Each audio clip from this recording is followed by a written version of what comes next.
Programme میں آپ کو ایک بار پھر خوش آمدید کہتے ہیں۔ خیبر پختونخوا میں اتحادی حکومت کے اندر اختلافات بڑھتے جا رہے ہیں اور دراڑیں پڑنا شروع ہو گئی ہیں اس اتحاد کے اندر۔ خیبر پختونخوا میں تحریک انصاف اور جماعت اسلامی کی مخلوط حکومت قائم ہے، جس کا شیرازہ بکھرتا ہوا محسوس ہو رہا ہے۔ ابتدا وہاں سے نظر آتی ہے جہاں پر عمران خان اور جماعت اسلامی کے رہنما سراج الحق کے بیانات میڈیا میں سامنے آئے اور عمران خان صاحب نے کی تنقید کی تھی، اس بات کا الزام لگایا تھا سراج الحق صاحب پر کہ وہ وکٹ کی دونوں طرف کھیل رہے ہیں اور انہیں ایسا نہیں کرنا چاہیے۔ بہرحال معلوم یہ ہوتا ہے کہ جماعت اسلامی تحریک انصاف کی احتجاجی سیاست سے کچھ خائف ہے اور عمران خان صاحب جو مرکزی حکومت توڑنا چاہتے ہیں، اسمبلی کو تحلیل کرنا چاہتے ہیں، وہیں اب وہ یہ بھی چاہتے ہیں ممکنہ طور پر کہ خیبر پختونخوا کی اسمبلی کو بھی تحلیل کر دیا جائے۔ اگر وہ اس طرح کا کوئی فیصلہ کرتے ہیں اور اس فیصلے کو عملی جامہ پہنانے کی کوشش کرتے ہیں تو اس کا نقصان براہ راست جماعت اسلامی کو ہو سکتا ہے اور جماعت اسلامی اس سلسلے میں اب متحرک ہو گئی ہے اور فاصلے بڑھ رہے ہیں جماعت اسلامی اور تحریک انصاف کے درمیان۔ دو اتحادی یعنی کہ پاکستان تحریک انصاف اور جماعت اسلامی، کیا آئندہ آنے والے دنوں میں دونوں کے راستے الگ ہو سکتے ہیں یا پھر یہ اسی طرح سے قائم رہے گا؟ اسی بارے میں مزید بات کریں گے۔ سینئر صحافی اقبال خٹک ہمارے ساتھ موجود ہیں۔ اقبال صاحب بہت شکریہ پروگرام میں آنے کے لیے۔ آپ سے جاننا چاہیں گے کہ تحریک انصاف اور جماعت اسلامی میں جو تنازع پچھلے چند دنوں میں چلا ہمیں نظر آ رہا ہے، کیا رنگ لا سکتا ہے یہ؟ شکریہ۔ میرے خیال میں اس کے کافی خطرناک نتائج سامنے آ سکتے ہیں اگر یہ جو الفاظ کی جنگ ہے دونوں حکمراں جماعتوں کے درمیان جاری رہتی ہے۔ لیکن اس وقت میرے خیال میں جماعت اسلامی نہیں چاہتی ہوگی کہ یہ الفاظ کی جو جنگ ہے وہ پی ٹی آئی کے ساتھ جاری رہے، اور یہی وجہ ہے کہ انہوں نے جماعت اسلامی نے اپنے رہنماؤں کو پی ٹی آئی کے خلاف کوئی بھی بات کرنے سے روک دیا ہے، اور جماعت اسلامی نے یہ بھی واضح کیا ہوا ہے کہ وہ کسی صورت نہ اسمبلی کی تحلیل چاہتی ہے نہ اس حکومت کا خاتمہ چاہتی ہے۔ سو لہٰذا اس وقت جو ہے جماعت اسلامی نے پی ٹی آئی کے کورٹ میں بال رکھ دیا ہے کہ وہ اس اسمبلی کی اور اس حکومت کے مستقبل کو کس طرح دیکھنا چاہتی اور کتنی دیر تک اس کو رکھنا چاہتی ہے۔ اچھا، تحریک انصاف کے ذرائع یہ دعویٰ کرتے ہیں کہ جماعت اسلامی مولانا فضل الرحمان سے بھی رابطے میں ہے اور گزشتہ روز جماعت اسلامی کے ایک وفد نے وزیر اعظم سے بھی ملاقات کی ہے۔ کیا آپ سمجھتے ہیں کہ واقعی تحریک انصاف خیبر پختونخوا حکومت سے جان چھڑانا چاہتی ہے اور جماعت اسلامی جو ہے وہ اس وقت یہ سوچ رہی ہے کہ اس کو کس سے ملنا چاہیے اور کس سے نہیں؟ دیکھیے، پی ٹی آئی یا ان کے رہنما عمران خان جو ہے وہ ضرور اس وقت چاہتے ہیں کہ خاص طور پہ میں عمران خان صاحب کی بات کروں گا کہ جو اس نے ایک حکومت کے ساتھ جو جس صورتحال پہ اس وقت کھڑے ہوئے ہیں وہ اس سے پیچھے شاید اس کے لیے جانا اور بھی خطرناک ہو، اور اگر وہ اس صورتحال کو مزید جو ہے حکومت کے لیے تشویشناک اور پریشان کن بنانا چاہتے ہیں تو خیبر پختونخوا کی اسمبلی کی تحلیل قومی اسمبلی کے استعفاؤں کے بعد ایک دوسرا بڑا اہم واقعہ ہوگا، اور اگر ایسی صورتحال بنتی ہے تو یقیناً جو ہے وفاقی حکومت کے لیے شاید مشکلات کا سبب بن سکے۔ لیکن یہ ہے کہ عمران خان یہ بھی جانتے ہیں کہ 5 سال خیبر پختونخوا میں حکومت کرنا ایک بہت بڑا جوا بھی ہے، شاید یہ کامیاب ہو جائیں اور شاید یہ کامیاب نہ ہو جائیں۔ سو ناکامی کی صورت میں جب 2018 میں انتخابات ہوں گے تو اس وقت اس کے لیے دوبارہ ووٹ حاصل کرنا میرے خیال میں کافی مشکل ہوگا، اور یہ جو یہاں پہ اس کی حکومت کی جو پرفارمنس ہوگی وہ قومی سطح پہ بھی جانچی اور ناپی جائے گی۔ سو لہٰذا اس وقت وہ ایک ایسی جگہ پہ کھڑے ہوئے ہیں کہ آگے جانا بھی مشکل ہے اور پیچھے دیکھنا بھی اس کے لیے کافی حیران کن، اور زیادہ جو اس وقت ان کی سیاسی ایک وہ انہوں نے موو بنائی ہوئی ہے اس کے لیے فائدہ مند نہیں ہوگی۔ سو حکومت میں رہنا اور حکومت سے باہر رہنا دونوں صورتحال میرے خیال میں عمران خان کے لیے کافی سیاسی طور پہ اس کی ایک بہت بڑی قیمت وہ ادا کرنا گیا اگر وہ اس طرح کی کوئی حرکت یا کوئی موو کرتے ہیں۔ اچھا اقبال خٹک صاحب، اگر تحریک انصاف یہ فیصلہ کرتی ہے کہ خیبر پختونخوا اسمبلی کو ختم کرنا ہے تو پھر کیا جماعت اسلامی اور جو دیگر اتحادی ہیں کیا وہ اس کے ساتھ ہوں گی اس فیصلے میں؟ لیکن اس وقت تو جماعت اسلامی نے خاص طور پہ، کیونکہ جماعت اسلامی اس وقت بہت ہی کلیدی کردار ادا کر رہی ہے پی ٹی آئی کی حکومت کو زندہ رکھنے میں، اگر وہ چاہے اور اپوزیشن سے ملے تو مشکل ہو جائے گی پی ٹی آئی کو علیحدہ حکومت قائم رکھنے میں، اور جماعت اسلامی اس وقت میرے خیال میں اگر آپ دیکھیں تو سب سے زیادہ اس سیاسی سیٹ اپ کا خیبر پختونخوا میں ان کو فائدہ ہو رہا ہے. بہت کم تعداد پہ وہ ایک ایسی پوزیشنز پہ آ گئے ہیں کہ کنگ میکر ایک کی حیثیت بن گئی ہے, اور وہ اس حکومت کو گرانے میں اور اس حکومت کو قائم رکھنے میں اس وقت بہت کلیدی کردار ادا کر رہے ہیں.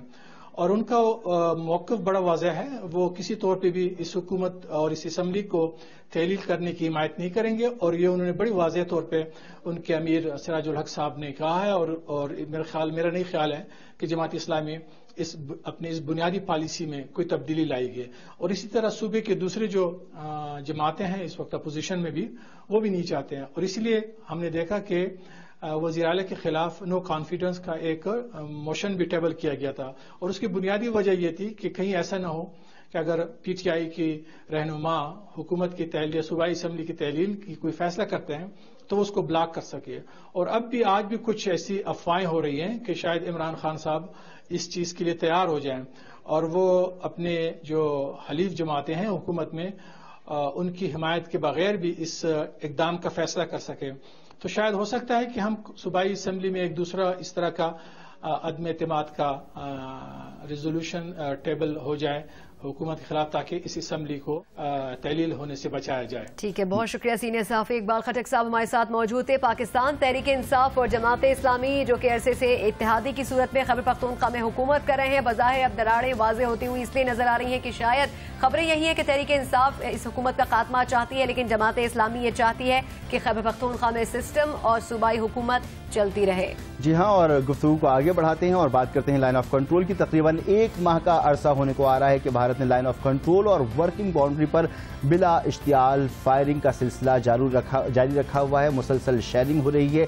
12 سے زائد پاکستانی شہید ہو چکے ہیں اور متعدد زخمی ہو چکے ہیں. اس پر پاکستان کا موقف اب بہت واضح ہو چکا ہے, ہمارے سامنے آ چکا ہے کہ پاکستان بھارت سے مذاکرات کے لیے اب یہ فیصلہ کر چکا ہے کہ اب ان مذاکرات کی بحالی کے لیے پاکستان خود رابطہ نہیں کرے گا. اگر بھارت کو پاکستان سے بات کرنی ہے تو اسے پہل کرنی ہوگی, اور وزیر اعظم نواز شریف کی کوشش ہے کہ یہ مذاکرات بحال ہو جائیں. جب بھی انہوں نے یہ کوشش کی اپنے اقتدار میں آنے کے بعد, تو اس حکومت کی کوششوں کو بھارت کی جانب سے رد کیا گیا ہے. لہٰذا اب جو شیلنگ کا سلسلہ ہے اور ٹینشن ہے, اس کو بھارت کو ہی ختم کرنا ہوگا, اور پاکستان عالمی برادری کو اس معاملے میں لانا چاہتا ہے اور اس معاملے کو عالمی سطح پر اٹھانے کا ارادہ رکھتا ہے. بہرحال جو لائن آف کنٹرول پر بھارتی جارحیت جاری ہے, یہ پہلی مرتبہ نہیں ہے. اس کے گھاؤ نسل در نسل چلے آ رہے ہیں. اسی معاملے پر لائن آف کنٹرول میں ہمارے خصوصی نمائندے علی عمران سید نے خصوصی رپورٹ تیار کی ہے.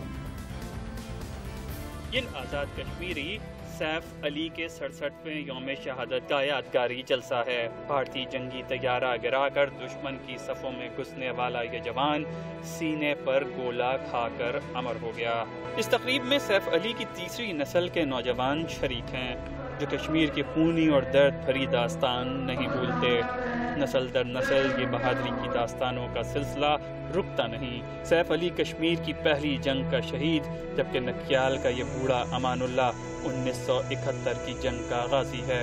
مقبوضہ کشمیر میں راجوڑی تک پہنچنے میں کامیاب اس بوڑھے کی نگاہیں اب بھی بھارتی بارڈر اور اس کے جنگی مورچوں کی جانب اٹھتی رہتی ہیں. راجوڑی شہر سے پھر انہوں نے راشن بند ہو گیا, پورٹ ٹوٹ گئے, سڑیاں نفریوں نے پورٹ توڑ دیے. ہاں, راشن انہوں نے بند ہو گئے, پھر سیز فائر ہوا.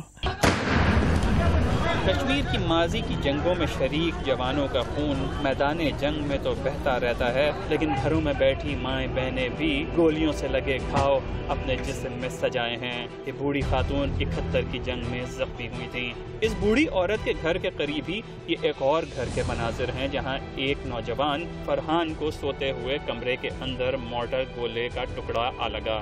واقعے سے فرحان کی یادداشت ضرور متاثر ہوئی ہے, لیکن جس طرح اس کے گاؤں کی بوڑھی عورت کو یہ نہیں بھولتا کہ بزدل حملہ آور کون تھا, اس نوجوان کو بھی نہیں بھولنا کہ مارٹر شہری آبادی پر کس نے پھینکا. چارپائی نہیں تھی, وہاں پہ لیٹا ہوا تھا, وہاں پہ جا کے لگا. اچھا, پھر تمہیں ہوش نہیں رہا؟ نہیں. کشمیر میں حالیہ کشیدگی کے باعث سرحدی علاقے میں بچوں کا اسکول جانا بھی عذاب بن گیا ہے. بہت مشکل ہوتی ہے, یہاں پہ بہت گولہ باری ہوتی ہے, تو ہم لوگوں کو بہت مشکلات ہوتی ہے، اسکول بڑی مشکل سے جاتی ہیں۔ لائن آف کنٹرول اور ورکنگ باؤنڈری پر یہ اچانک گرما گرمی کیوں شروع ہوئی؟ گزشتہ چند ماہ میں ایسا کیا ہوا کہ اب تک 20 سے 25 افراد کی جان نگلی جا چکی ہے؟ پاکستان کے اس وقت جو معروضی حالات ہے اسے دباؤ میں لانے کے لیے میں سوچتا ہوں دباؤ میں لا کے تو اپنی مرضی کا کشمیر کا کوئی جو فیصلہ ہے اسے آمین کرانا۔ میاں نواز شریف نے جو تاریخی موقف کا اعادہ کیا ہے وہ میرا خیال ہے اریٹیٹ ہوئے۔ بھارتی آئین میں کشمیر کے خصوصی درجے کی شق 370 میں ترمیم کی کوشش، پاکستان سے مذاکرات کے دور کا اچانک خاتمہ اور نیوٹرل امپائر اقوام متحدہ کے مبصرین سے نئی دہلی آفس چھینا جانا اشارہ کرتا ہے کہ شاید بھارت متنازعہ مقبوضہ کشمیر کو ہڑپ کرنے کا ارادہ کر رہا ہے، لیکن طاقت اور دھونس ضروری نہیں دیر پا کامیابی حاصل کر سکے۔ کسی نے عظیم فلسطینی مجاہد سے سوال کیا کہ اسرائیل سے امن عمل میں آپ چھپتے کیوں نہیں؟ ان کا جواب تھا کہ امن، لیکن بہادروں کا امن، عزت کا امن۔ طویل جدوجہد اور ظلم سہنے کے بعد حال ہی میں سویڈن کی جانب سے فلسطینی ریاست قبول کرنے کا غیر معمولی فیصلہ کیا گیا ہے، جو اشارہ ہے کہ جیت حق کی ہوتی ہے۔ لندن میں ملین مارچ اور فلسطینی ریاست کے حوالے سے فیصلوں کے باعث ایسا لگتا ہے کہ کشمیریوں کے لیے بھی امید کی کرنیں پھوٹنے کو ہیں۔ پروگرام آج جیو نیوز کے ساتھ کے لیے کیمرامین عامر حسین کے ساتھ Ali Imran Syed, Geo News, Poonch sector, line of control, Azad Kashmir. Ali Imran Syed کی خصوصی رپورٹ آپ نے دیکھی، اور جیسا کہ انہوں نے کہا کہ جیت ہمیشہ حق کی ہوتی ہے، تو بے شک جیت ہمیشہ حق کی ہوتی ہے، صداقت کی ہوتی ہے، اور پاکستانی قوم اور کشمیری عوام خاص طور پر جو قربانیاں دے رہی ہیں وہ قربانیاں واقعی ایسی قربانیاں ہیں کہ جیت ان کا مقدر ہوگی انشاءاللہ۔ اور ایک اور جیت کی بات کرتے ہیں، وہ جیت کسی لائن آف کنٹرول یا بارڈر سے نہیں بلکہ کھیل کے میدان سے، اور پاکستان اور آسٹریلیا کے درمیان جو ٹیسٹ سیریز جاری ہے، سنا اس کا بھی کچھ ذکر کرتے ہیں۔ پروگرام کے آخر میں یقیناً اچھی خبر شامل کرنا چاہیں گے۔ یونس خان ٹیسٹ کرکٹر، اب لگ یہ رہا ہے کہ ان کا جو بلہ ہے وہ رنز اگل رہا ہے۔ یقینی طور پر پاکستان کرکٹ کے لیے اچھی خبر یہ ثابت ہو سکتی ہے۔ پہلے ٹیسٹ میں تو آسٹریلیا کو شکست دی گئی تھی، اس میں بھی یونس خان نے بہترین کارکردگی کا مظاہرہ کیا تھا، لیکن آج انہوں نے ایک اور زبردست پرفارمنس دی، ڈبل سینچری انہوں نے اسکور کی، اور پاکستان نے ان کی ڈبل سینچری کے ساتھ اپنی پہلی اننگز 570 رنز اور 6 کھلاڑی آؤٹ کے اوپر ڈکلیئر کر دی۔ آج مصباح الحق جو کہ کپتان بھی ہیں اور اظہر علی، انہوں نے بھی سینچریز اسکور کی تھی، لیکن یونس خان کی ڈبل سینچری کی کیا ہی بات ہے۔ یہ آپ کو بتائیں کہ یونس خان نے اپنی 3 اننگز میں 2 سینچریاں بنائی تھیں اور 1 ڈبل سینچری انہوں نے اسکور کی ہے۔ 3 اننگز کی اگر ہم بات کریں، یعنی کہ پچھلے ٹیسٹ میچ کی بھی اور اس ٹیسٹ میچ کی بھی، تو مجموعی طور پر 422 رنز انہوں نے ابھی تک اسکور کی ہیں، اور ان کی جو اوسط ہے ایوریج 211 رنز ہے، بہت ہی اچھی ایوریج ہے ان کی۔ اور یہ بھی آپ کو بتائیں کہ یونس خان نے 90 سال کے بعد آسٹریلیا کے خلاف مسلسل 3 سینچریاں اسکور کی ہیں۔ اس کے علاوہ یونس خان وہ تیسرے پاکستانی بھی بن گئے ہیں جنہوں نے ٹیسٹ کرکٹ میں آج 8000 رن اسکور کیے ہیں، اور یہ یونس خان کی آج کی کیریئر کی 5ویں ڈبل سینچری تھی۔ اس سے پہلے جاوید میانداد 6 ڈبل سینچریاں پاکستان کے لیے بنا چکے ہیں۔ پاکستان کرکٹ بورڈ کے جو چیئرمین ہیں شہریار خان صاحب، انہوں نے بھی ان کی پرفارمنس کو دیکھتے ہوئے کہا ہے کہ ان کو انعام بھی دیا جائے گا، اور اب لگتا یہ ہے کہ پاکستان کرکٹ بورڈ کو اپنے اس فیصلے کو ریویو کرنا پڑے گا کہ یونس خان کو ون ڈے ٹیم کی اسکواڈ کا حصہ بھی بنایا جائے، اور اس کے ساتھ ورلڈ کپ میں بھی ان کی شمولیت کے اوپر نظر ثانی کی جائے۔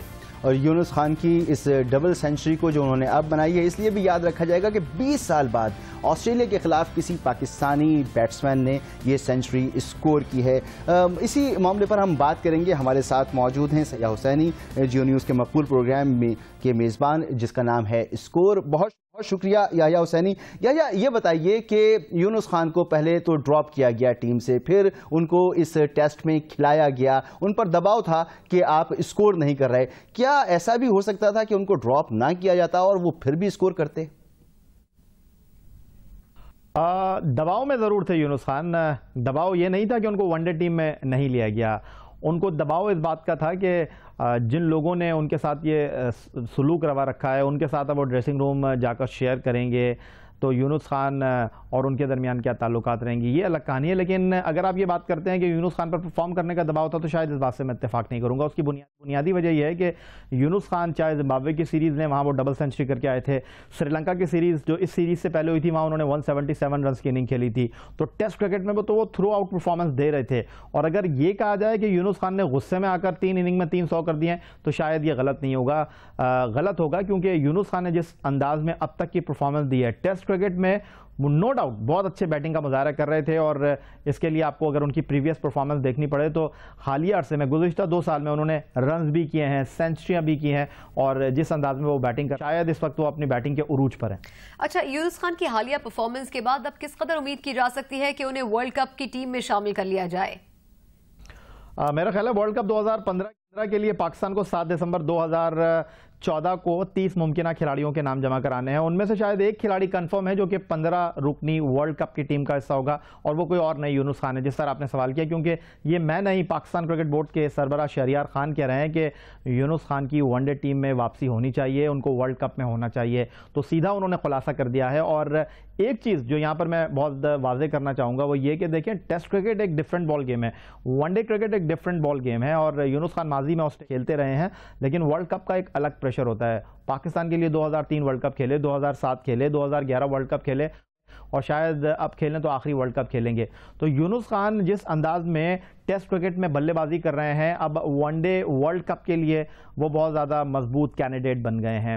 لیکن ون ڈے کرکٹ میں ایک چیز بڑی امپورٹنٹ ہوتی ہے, اسٹرائک ریٹ. اور یہاں یہ چیز میں آپ کو بتانا چاہوں گا کہ ون ڈے کرکٹ میں اسد شفیق, مصباح الحق اور محمد حفیظ, یہ 3 وہ کھلاڑی ہیں جن کو آپ کہتے ہیں کہ ون ڈے ٹیم میں ہونا چاہیے.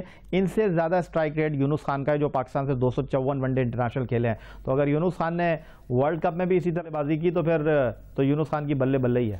بہت شکریہ یحییٰ حسینی. یونس خان کی بلے بلے ہی ہے, کیونکہ یونس خان نے جو ان کو کم ہوتا ہوا اعتماد تھا اس اعتماد کو انہوں نے بحال کر لیا ہے. لیکن ابھی ورلڈ کپ میں کچھ وقت ہے اور ابھی عشق کے امتحان اور بھی ہیں, لہٰذا یہاں پر پروگرام کا وقت ختم ہوتا ہے تو ہم آپ سے اجازت چاہیں گے. اللہ حافظ.